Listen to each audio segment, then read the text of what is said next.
Lumaki ka na. Salamat naman sa napakalaki ng dahon mo. At talagang nakaano ka, harang ka sa kainit. Ayan. Sana mayroon tayong stick na mailagay dito. Ibang-iba ang bahay na may halaman kasi malamig talaga yung kapaligiran mo kahit sa sobrang tarik-tarik ng araw. Yan oh. Para ka na rin nasa bukid. Kahit na nandito ka sa gitna ng syudad. Kasi sa dami ng halaman na nailagay ko dito, nagganda siksik-siksik na sila. May mga sampay tayo kaya hindi natin makuha ng buo. Ito sana dadami pa ito.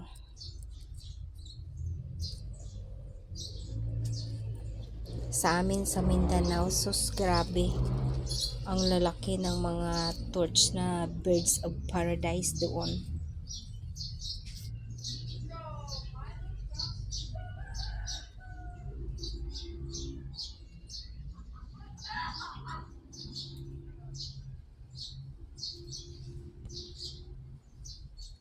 Kahit sobrang init, dahil sa dami ng halaman natin, hindi natin gaanong mapansin, hindi natin gaanong feel ang init. Pero sa totoo lang mga best friend, talagang my God, super kainit talaga. Maya-maya nasa 50 degree yung humidity. Kaya ito yung mamameri natin dito. Namamatay yung ibang mga halaman sa gilid niya. Ayusin natin ito bukas ng maagang maaga. Para kahit papaano hindi natin ma-feel yung init dito banda.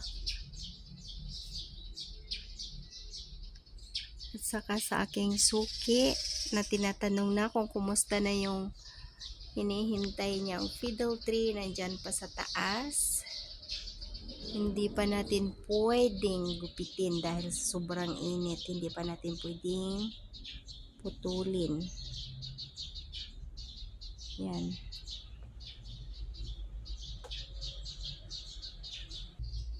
At sa sobrang mahal ng lahat ng bilihin, pwede na sigurong i-harvest itong ating luya.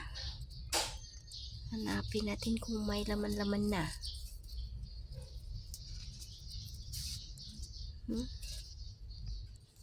Palagay ko hindi pa po pwede ito.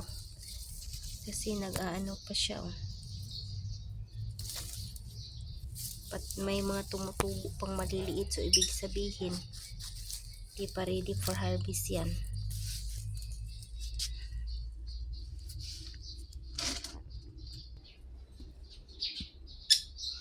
Dahil mahal ang kuryente, kakayanin natin ang magkaroon ng maraming halaman para lang magiging malamig.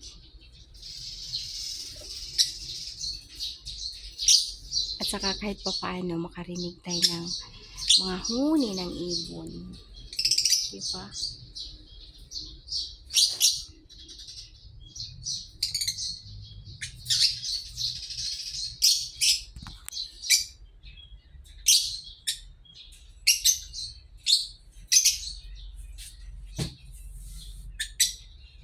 Marami sana akong i-open to.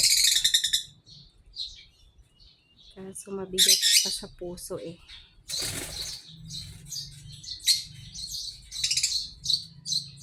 Ingat kayo mga ibon.